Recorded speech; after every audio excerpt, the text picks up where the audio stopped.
तुम्हें बहुत संपत्ति की चाह है, मेरे प्रभु का भजन करो। सच्ची मानिए, ऐसी संपत्ति प्राप्त होगी कि न पारमेष्ठ्यम न महेंद्रधिष्ण्यम न सार्वभौमम न रसाधिपत्यम न योग सिद्धिर न पुनर्भवम वा। विश्वास करो, 4 दिन भजन करते हो, ऊब जाते हो, ऐसे नहीं। लक्ष्य की प्राप्ति के लिए प्राणों की बाजी लगाई जाती है, चाहे कोई लक्ष्य हो। लौकिक लक्ष्य में क्या खिलवाड़ से कोई विजय प्राप्त करता है? प्राणों की बाजी लगाकर जब अभ्यास किया जाता है तो साधारण से साधारण और असाधारण से असाधारण सब पर विजय प्राप्त की जाती है, जब प्राणों का मोह छोड़कर अभ्यास किया जाता है। ऐसे ही भजन का अभ्यास आप मान लीजिए, जो चाहिए वो प्राप्त हो जाएगा। श्रीपाद कह रहे, असुलभ मिह लोके लब्धुमिच्छस्य यत्नाद। तुम प्रयास से उतना धनी नहीं हो सकते हो जितना भगवत कृपा से हो जाओगे। प्रयास तो सब कोई कर रहा है कि मैं सर्व सुखों का भोक्ता बन जाऊं, पर बन पा रहा है क्या? भगवान के नाम का चिंतन करते हुए जथा लाभ संतोष सदा काहू सो कछ न चाहोंगो, ये स्थिति सुदामा जी की थी। कई कई दिन घर में भोग नहीं लगता था, तुलसी दल और चरणामृत से बच्चों का पोषण होता था। एक दिन द्वारिकाधीश की कृपा कटाक्ष हुई, द्वारिकापुरी की तरह वैभव सुदामापुरी में। भगवान के लिए कुछ मेहनत करनी पड़ती है। एक संकल्प से अनंत ब्रह्मांडों का सृजन हो गया, लेकिन बलिहारी सुदामा जी की एक दाना भी नहीं पाया वहां का। वो भिक्षा से ही जीवन यापन करते रहे। पत्नी से कहा, तुम्हें सुख सुविधा चाहिए थी, मेरे मित्र ने दे दी। मैं सिर्फ श्री कृष्ण से प्यार करता हूं, श्री कृष्ण के वैभव से नहीं। ये क्या चाहिए? असुलभ मिह लोके, जो तुम्हें इस लोक में सुलभ नहीं हो सकता वो तुम्हें प्राप्त हो जाएगा। ये आंतरिक बात है। जब आपकी स्थिति ऊंची उठेगी भजन से, तो दिव्यताएं आपके सामने आएंगी। जैसे आप बैठे हैं, ऐसे दिव्य लोकों के वैभव, दिव्य लोकों के देवता, दिव्य लोकों की सिद्धियां उस उपासक के सामने उपस्थित होती है। मुझे भोगो, मुझे स्वीकार करो, क्या चाहिए तुम्हें, बोलिए। और जब वो नहीं बोलता है तब स्थिति आगे बढ़ती चली जाती है। आखिर में श्री भगवान को आना पड़ता है, क्या चाहिए। जब उनसे भी नहीं बोलता है तब वो अधीन हो जाते हैं और संग संग डोलते हैं। जहां मेरा भक्त चरण रखे वहां रखूं मैं हाथ, पीछे पीछे मैं फिरूं कभी न छाड़ूं साथ। मान लो मेरी बात, अगर नाम जब चल रहा है तो असुलभ मिह लोके लब्धुमिच्छस्य यत्नाद, जो बड़े प्रयास से यहां प्राप्त नहीं हो सकता वो तुम्हें प्राप्त हो जाएगा। सबसे बड़ी बात, सूक्ष्मता से विचार कीजिए। आप धन क्यों चाहते हैं?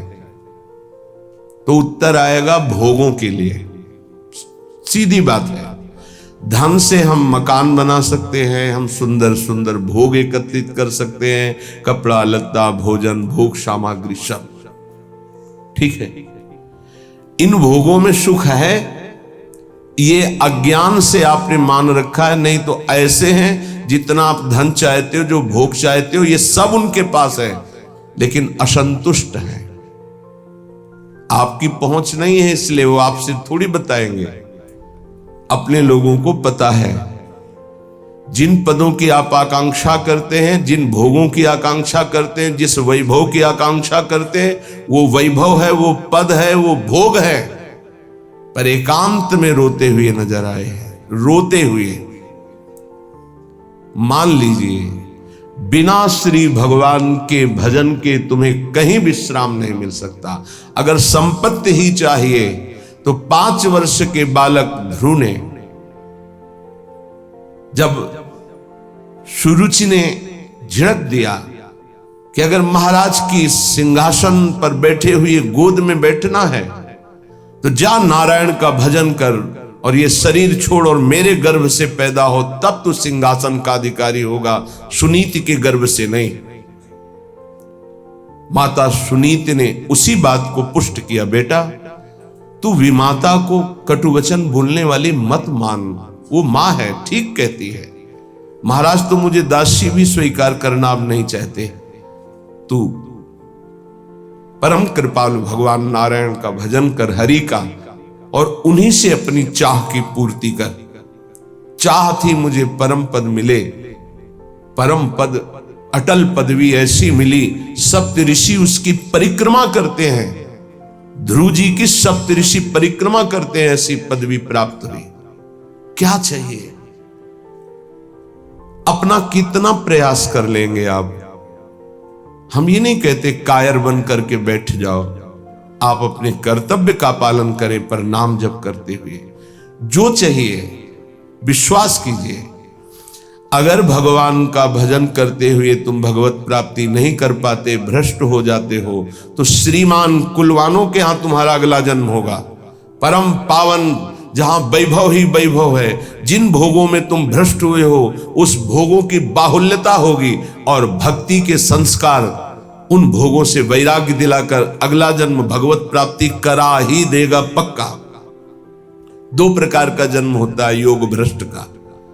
यदि वो भोगों में भ्रष्ट हुआ है तो भोग की बाहुल्यता और भक्ति संपन्न घरों में जन्म होगा, और यदि वो वैराग्य की चूक हो गई है तो अगला जन्म उसको सीधे ऐसे गृहस्थों के यहां होगा जो अकिंचन वैरागी और भगवत भक्त होंगे, जहां जन्म से वैराग्य के संस्कार और फिर भगवत तत्व का बोध, भगवत प्राप्ति। घाटा तो है ही नहीं। थोड़ा भी नाम जप किया तो दुर्गति से बचाकर सदगति में लगा देगा। जो चाहिए वो प्राप्त, विश्वास कीजिए। पर किसान भी खेती बोता है तो इंतजार करता है, सुरक्षा करता है, सींचता है, निकालता है, तब वो जाकर के कहीं फसल प्राप्त करता है। ऐसा नहीं कि दूसरे तीसरे दिन उसे फसल मिल जाती है। आज आप नाम जपना शुरू, सोचते हैं एकदम चमत्कार हो जाए, जो कहा जा रहा है वो एकदम संपत्ति आ जाए, एकदम सारे दुख मिट जाए। ऐसा नहीं होता, ऐसा नहीं होता। कोई कार्य एकदम ऐसे नहीं होता, उसकी भूमिका बनती है। पहले अनर्थों की निवृत्ति होती है, जिसको पाप कहते हैं। पाप प्रवृत्ति का नाश होता है, पहले पाप नाश, फिर पाप प्रवृत्ति का नाश, फिर भागवतिक भावों का उदय, फिर जो चाहोगे वो प्राप्त हो जाएगा। विपुल धन स्त्री पुत्र गे हो तमादि, उत्तम स्त्री उत्तम पुत्र उत्तम धन जो चाहिए मिल जाएगा। भगवान ने कहा है आर्त अर्थार्थी जिज्ञासु ज्ञानी चार प्रकार के भगत होते हैं। एक संकट निवृत्ति के लिए, एक धन प्राप्ति के लिए।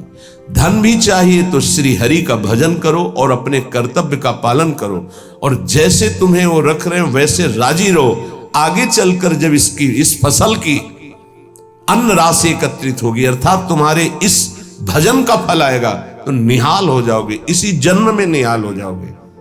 मान लीजिए, प्रार्थना है, मान लीजिए। ये मनमानी आचरण बंद करके भगवान के आश्रित होकर नाम जप कीजिए।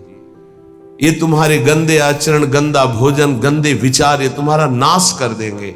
जो तुम्हें लगता है अरे कुछ नहीं है, जब विपत्ति और संकट और पापों का फल आता है तब समझ में आता है कि हमने क्या गलती की है। इसलिए कर निपतित मुक्तिम कृष्ण भक्तिम, बहुत सुंदर बात है। यदि तुम्हें विपुल धन चाहिए, सुंदर स्त्री चाहिए, पुत्र चाहिए, वैभव चाहिए, उत्तम घर चाहिए, सच्ची मानिए, बार बार सच्ची इसलिए कह रहे कि आप विश्वास कर लीजिए, विश्वास कर लीजिए। बिना किसी प्रयास के अनायास ही अनंत ब्रह्मांडों का सृजन भगवान ने किया है। ये तुम्हारे लिए कुछ बड़ी बात नहीं है। तो क्यों नहीं कर देते भगवान? इसलिए नहीं कर देते कि तुम अपने अहम को पुष्ट किए हो, तो अहंकारी को अपने कर्म का भोग भोगना होता है। यह सिद्धांत है। अहंकार विमूढ़ात्मा करता हमिति मन्यते, तो भोगता उसको बनना पड़ेगा। अवश्य में भोक्तव्यम कृतम कर्म शुभाशुभम। और अगर अहंकार भगवान के चरणों में समर्पित कर दो तो जीवन का वो प्रकाश, वो आनंद, वो वैभव कैसे तुम्हें बताएं। किस बात की कमी है? हमारा चिंतन प्रभु में नहीं जुड़ा, बस इसी बात की कमी है। अगर हमारा चिंतन जुड़ जाए तो श्रीपाद प्रबोधानंद जी कह रहे हैं, असुलभ मिह लोके, जो इस लोक में तुम्हें लुब्ध मिच्छस्य यत्नाद, यत्न करने पर भी नहीं प्राप्त हो सकता, वो विपुल धन स्त्री पुत्र गेहोत्तम आदि, उत्तम गेह, उत्तम स्त्री, उत्तम पुत्र, उत्तम संपत्ति, ये तुम्हें प्राप्त हो जाएगी। बोले नहीं, ये तो मुझे नहीं चाहिए। तो बोले कर निपतित मुक्तिम, तुम्हारे हाथ में मोक्ष पदवी, भजन करो। बोले ये भी नहीं चाहिए। तो बोले कृष्ण भक्तिं च, श्री कृष्ण की प्रेम लक्षणा भक्ति प्राप्त हो जाएगी। परम धाम वाद्य वृंदावनाख्यम, यदि वृंदावन धाम का आश्रय लेकर भजन शुरू कर दिया, सब कुछ प्राप्त हो जाएगा। वृंदाटवी सहज वीत समस्त दोषा, दोषा करानपि गुणा करताम नयंती, पोषाय में सकल धर्म बहिष्कृतस्य, शोषाय दुस्तर महागचयस्य भूयात्। चाहे जितना बड़ा पापी, नीच आचरण करने वाला दोषी पुरुष हो, वृंदाटवी सहज वीत समस्त दोषा, दोषा करानपि गुणा करताम नयंती, जिसमें एक भी गुण नहीं है, केवल पापाचरण है, ऐसा पुरुष भी यदि धाम का आश्रय ले ले और नाम जब शुरू कर दे, तो कह रहे हैं सर्व दोषों का नाश करके सर्व गुणवान बना देता है। महर्षि ब्रह्म ऋषियों के पदवी में पहुंच गए, केवल नाम जप करके, भगवान का आश्रय लेकर के। पोषाय में सकल धर्म बहिष्कृतस्य, मेरे में एक भी धर्म नहीं, मैं सर्व धर्मों से बहिष्कृत हूं, पर मेरा महान पालन किया वृंदावन ने और मेरे दुस्तर पापों का नाश करके सर्व गुणवान बना दिया। श्रीपाद प्रबोधानंद जी कहते हैं। देखो, सिद्धांत को समझ लोगे तो बहुत सुखी हो जाओगे। एक भृंगी नाम का कीड़ा दूसरी जाति के कीड़े को लाकर मिट्टी के घरौंदे में पैक करता है, फिर उसे ऐसे डंक मारता है, और भन, डंक इसलिए मारता है, उसको आकर्षित करता है अपनी तरफ, वो भयवश उसका चिंतन करता है। चिंतन करते करते वो तदाकार हो जाता है और उस बिना शरीर छोड़े उसी शरीर से वो भृंगी जाति का कीड़ा बन जाता है। और जब हम प्रभु की शरण में होकर प्रभु का प्रेम से भजन करते हैं तो हम भगवत स्वरूप नहीं हो जाते। ब्रह्मविद ब्रह्मयु भवती, वो भृंगी कीड़ा बन गया बिना शरीर छोड़े, ऐसे इसी शरीर में आप भगवान के स्वरूप हो जाएंगे, क्योंकि भगवान के स्वरूप आप हैं। अपने को भूल करके शरीर भाव को प्राप्त होकर आपकी दुर्गति हो रही है। इसलिए वृंदाटवी बहुभवीय सुपुण्य पुंजान, नेत्रातिथिर्भवति यस्य महामहिम्नः। आहा, जिसके अनेकों जन्म के पुण्य प्रकाशित होते हुए वृंदावन में आ पाता है। श्री जी की कृपा, समस्त सुकृत फलीभूत हुए, आपको वृंदावन आने को मिला, वृंदावन में बैठकर सत्संग सुनने को मिला। वृंदाटवी बहुभवीय सुपुण्य पुंजान, नेत्रातिथिर्भवति यस्य महामहिम्नः, तस्येश्वरः सकल कर्म मृषा करोति, ब्रह्मादयस्तमति भक्ति युतास्तुवन्ति। ओहो, जो वृंदावन आया, सत्संग सुना और जीवन का निश्चय बदल दिया, अब मेरे जीवन का निश्चय है, मैं नाम जप नहीं छोड़ूंगा। तो बोले पूर्व संचित जितने कर्म थे वृंदावन सब भस्म कर देता है। तस्येश्वरा सकल कर्म मृषा करोति। क्यों?